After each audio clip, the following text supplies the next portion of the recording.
안녕하십니까. 조선일보 경제부의 박사기자 방현철입니다. 이 시간은 받으면 많이 버는 방현철 박사의 머니머니입니다. 증권가의 고수들을 모시는 시간입니다. 이 시간에는 NH투자증권의 FICC 리서치 센터장을 맡고 계신 신한종 리서치 센터장을 모시고 이야기를 나눠보도록 하겠습니다. 먼저 인사를 나눠볼까요? 안녕하세요.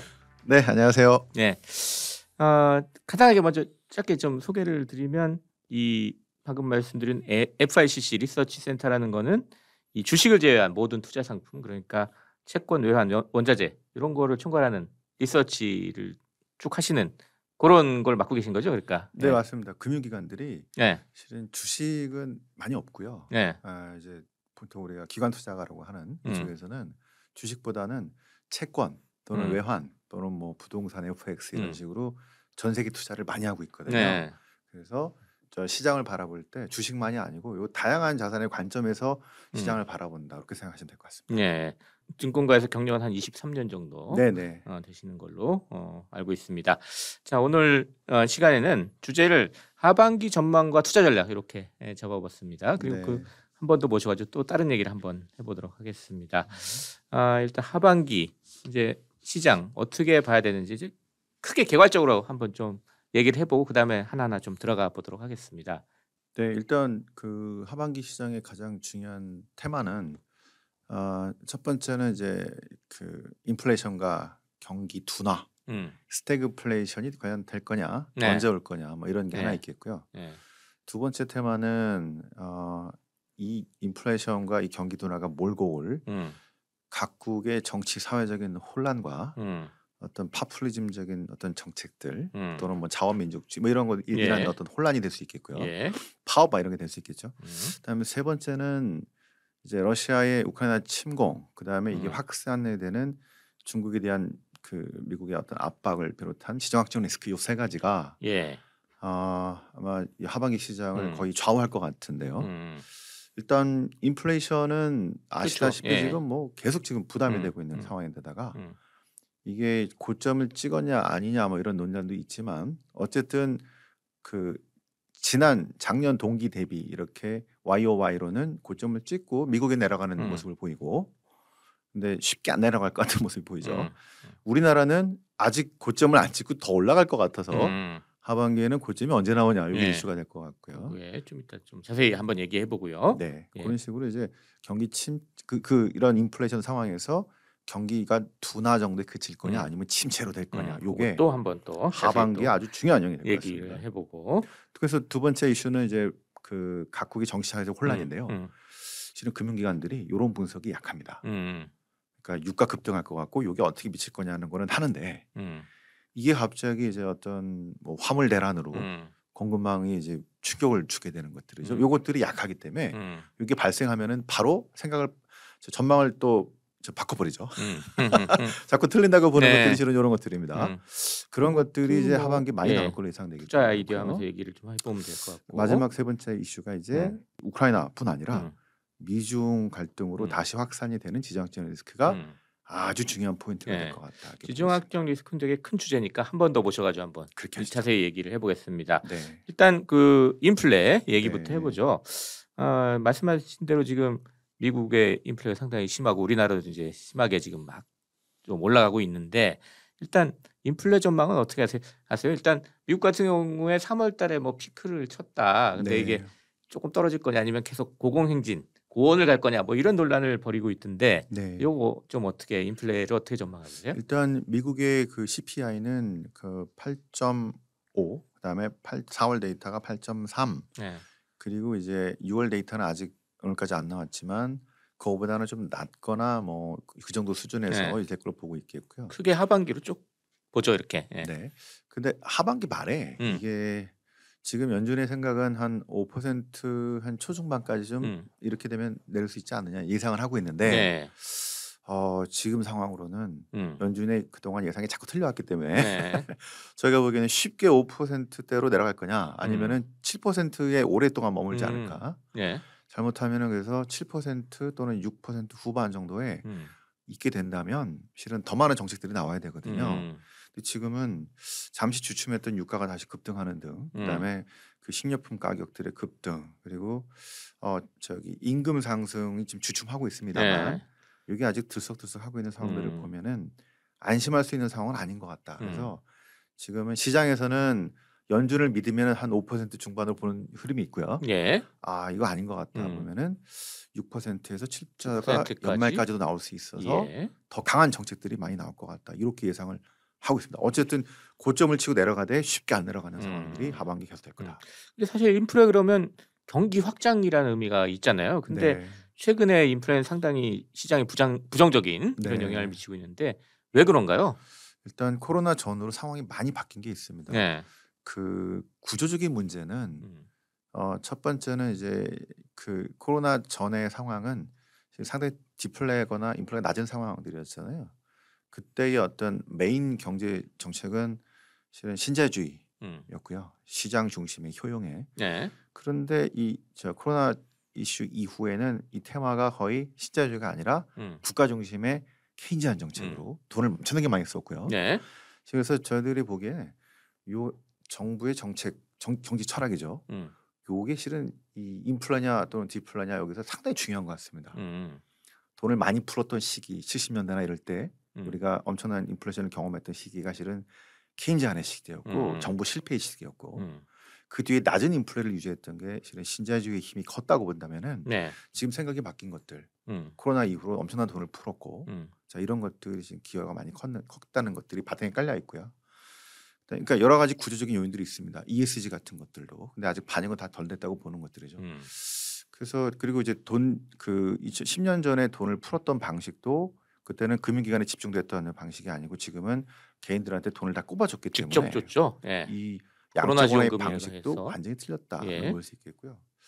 코로나 전후로 해서 이 공급망의 이 변화가 그 전에 있던 공급망이 회복되는 이게 아니고요. 예를 들어서 코로나 전에 그냥 가솔린 차의 공급망이었다고 한다면 이제는 수소차 또는 전기차 위주의 이제 공급망 네. 이런 식으로의 커다란 산업의 변화와 함께 공급망 자체가 달라졌기 때문에 이런 것들도 지금 뒤섞여 있어가지고 옛날에는 덜 중요했던 광물들이 되게 중요해지는 이런 상황들이 동시에 발생하고 있기 때문에 이런 구조적인 변화와 함께 그동안 코로나 이후에 풀었던 많은 돈들이 한꺼번에 지금 이제 문제가 되면서 그전 10년간은 그전 20년간은 다른 이런 상황들이 만들어졌다고 볼 수 있겠습니다. 인플레를 만든 어떤 시장의 구조가 완전히 바뀌었다. 달라졌다. 그래서 좀 상당히 부정적으로 인플레가 지금 시장에 네. 영향을 미치고 있다. 이렇게 보면 되겠네요.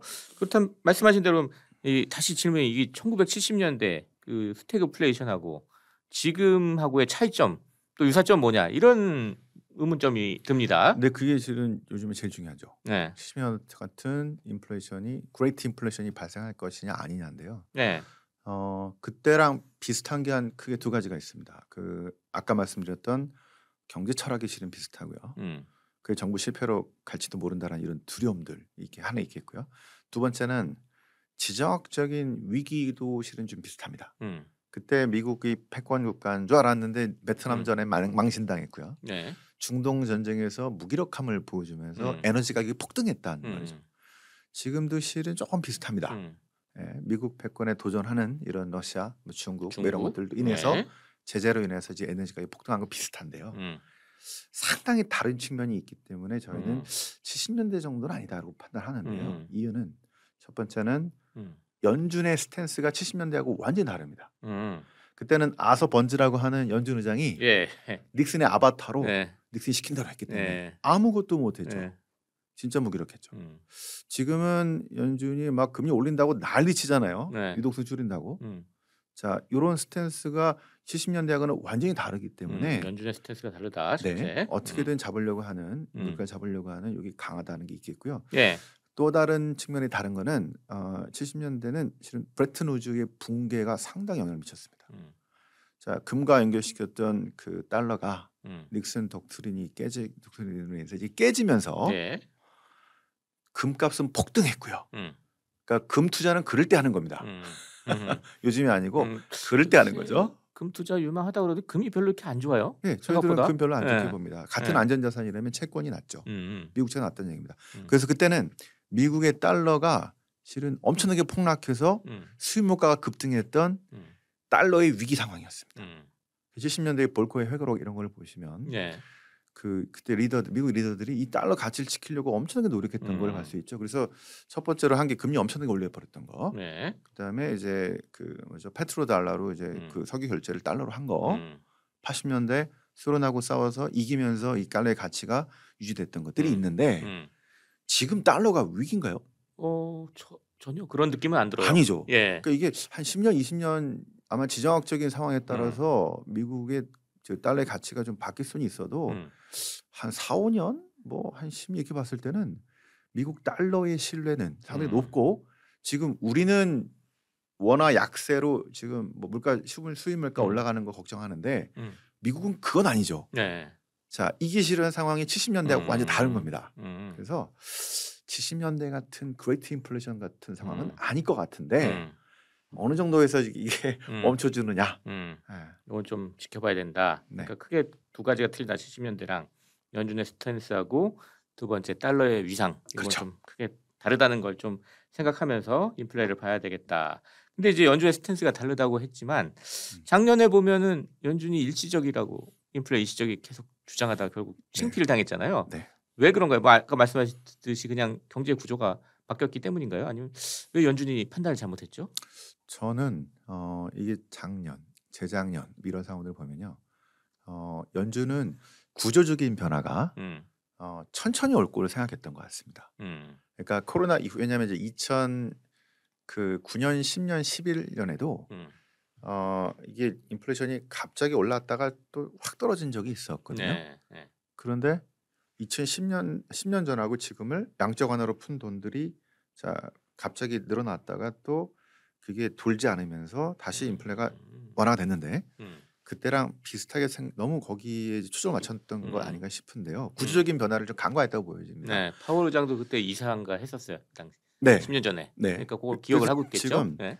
일단 70년대랑 비교도 좋고요. 근데 10년 전의 변화랑 비교하는 것도 또 중요합니다. 10년 전은 2008, 9년에 이제 미국의 금융회사들이 문제가 생겼고 양적 완화로 푼 돈이 그 금융회사 구제하는 돈이 거의 다 들어갔습니다. 그리고 이 돈은 풀리지가 않고 다시 연준으로 예치가 되는 양적 완화 방식이 틀렸던 것들인데요. 지난 10년 동안은 그래서 디레버리징의 시대였던 겁니다. 처음에는 선진국의 가계부채, 중반 이후는 신흥국 등을 통한 전반적인 중화공업의 그 디레버리징 시대. 우리도 뭐 STX 파산, 중국의 어떤 뭐 중공업에서 어려움들 이런 것들이 겪었죠. 10년 동안은 디레버리징이었고 그때는 실은 뭐 신재주의 시대였고 낮은 인플레이션의 시대가 그래서 돈이 양적 완화가 있었음에도 불구하고 풀리지 않았는데 지금은 아까 말한 거대한 변화가 일단 경제 철학의 변화, 그다음에 뭐 지정학적인 것도 있고 그다음에 그 ESG라는 것도 되게 중요합니다. 생각이 바뀐 거죠. 그러니까 환경, 예를 들어서 우리 저 커피 그동안 1,500원짜리 동네에 있는 거 막 먹었잖아요. 싸다고. 근데 그 커피가 아프리카에서 환경을 파괴하고 만든 커피다 그러면은 먹으면 안 됩니다. 이제. 한 4,500원 주고 스타벅스 먹어야 사람들의 돼요. 이제 생각이 막 바뀌고 있다. 이거 돌아갈 수 없는 예. 추세입니다. 이런 것들. 그다음에 중국에서 뭐 저기 어디죠? 위구르 지역에서 뭐 만든 면화. 이거 그냥 아무 생각 없이 입으면 안 된다는 얘기들이 이게 구조적으로 비용을 높이는 작업인데 천천히 올 줄 알았어요. 근데 이게 갑자기 몰아닥치면서 큰 게 이기고요. 제일 중요한 거는 실은 작년 연말에도 그래도 한 조금 올랐다가 이렇게 내려갈 걸로 봤는데 올해 우크라이나 전쟁을 전혀 예상하지 못했다는 게 되게 중요합니다. 그거는 특히 아마 참 여러분들이 저기 우크라이나 전쟁에 이제 어떻게 될 거냐, 평화에 대해 어떻게 될 거냐에 관심이 많으신데요. 제 생각에는 이제 초점을 전쟁이 아니고요. 러시아 제재에다 맞춰야 됩니다. 전쟁은 한두 달 안에 끝날 수 있어도 제재는 철회가 아니라 훨씬 더 심화될 거기 때문에 지금 그걸로 나온 이 올해 상반기의 인플레이션 이거는 오래 갈 거라는 거죠. 요게 연준이 작년 말하고 지금 현재 6개월 동안 엄청나게 틀린 게 바로 요 지점. 그래서 요 지정학적인 것을 인플레이션의 상당히 우리 감안해서 봐야 된다고 하는 거예요. 그렇다면 지금 연준이 상당히 세게 나오고 있잖아요. 뭐 네. 빅스텝 인상이다 해가지고 네. 상당히 강하게 나오고 있는데 이러한 연준의 긴축 강도는 그럼 적절한 걸까요? 그렇게 되면 인플레는 어느 정도 잡을 수 있을까요? 그 연준은 항상 앞서 나가지 못하는 것 같습니다. 그러니까 너무 세면은 경기가 침체된다고 뭐라 할 거고 너무 약하면 뭐라 할 거고 해서 지금 데이터로 설명이 되는 정도의 그냥 대응 정도만 하고 있어서 제 생각에는 연준의 예상대로 가기보다는 좀 더 그보다 높은 인플레이션이 될 거기 때문에 예. 항상 지금은 좀 느리다. 음. 여전히 느리다. 음. 이렇게 판단하고 있습니다. 조금 좀 관점을 좀 바꿔가지고 코로나가 좀 우리 투자 지형을 많이 바꿨다고 얘기를 하잖아요. 그래서 네. 언택트가 확산되고 이렇게 했다고 그러는데 지금 다시 이게 거꾸로 리오프닝 되면서 이렇게 되돌려진다 이렇게 얘기하는데 이쪽 테마는 어떻게 될 것 같습니까? IT 그 빵이라든가 음. 뭐 이쪽 말씀하시는 거죠. 근데 저는 글쎄요. 사람들이 아마 요 코로나로 인해서 즉 비대면으로 인해서 어떤 그 첨단 산업들이죠. 그런 산업들이 여러 AI도 있고 뭐 여러 가지 이런 산업들이 빠르게 발전할 거로 생각했는데 디지털 리포메이션이죠. 트랜스포메이션이죠. 그런데 실은 이제 그거는 좀 시간이 많이 걸릴 것 같고 네. 지금은 오히려 그거보다 다른 이슈들이 튀어나왔기 때문에 예를 들어서 그 에너지 가격 급등 같은 이런 전통적인 문제, 그다음에 지정학적인 위기를 인해서 네. 그래서 저는 이제 저 비대면 등등의 이 산업들은 조금 시간이 좀 걸려서 회복이 될 것 같고 이쪽에 대한 관심은 좀 지금은 한번 갔군요, 그러니까. 네, 좀 너무 갑자기 반영이 됐고 음. 좀 회복이 되려면 시간이 좀 많이 필요하다고 보고 있습니다. 지금의 테마는 그게 아니다는 것들이죠. 네.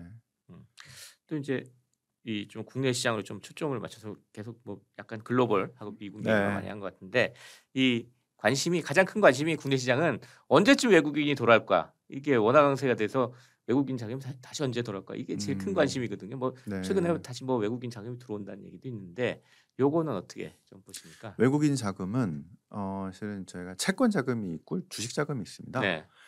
채권 자금은 빠지진 않았어요. 왜냐하면 한국의 금리가 꽤 높고 한국의 신용 등급이 높기 때문에 네. 들어오는 자금이 옛날처럼 그 헤지 펀드라든가 단기 자금이 아닙니다. 각국의 중앙은행의 외환보유고 자금이기 때문에 여기에 오랫동안 머물러 있을 가능성이 높고요. 뭐 환율이 좀 움직였다고 바로 빠지지 않습니다.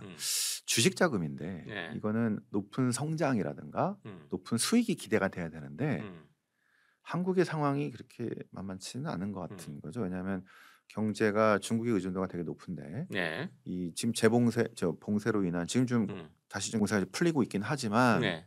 성장률 자체가 상당히 둔화된 상태이거든요. 그래서 우리가 그 영향을 벗어날 수가 없고 또 지금 미국과 중국이 편가르기가 심화되면서 앞으로 이런 블록화, 디커플링 현상이 진행이 된다면 한국은 바로 타격을 받을 수밖에 없습니다. 단기적으로는. 그래서 이런 상황이라면 한국 쪽의 그 매력도가 다른 나라에 비해서 그리 높지도 않습니다.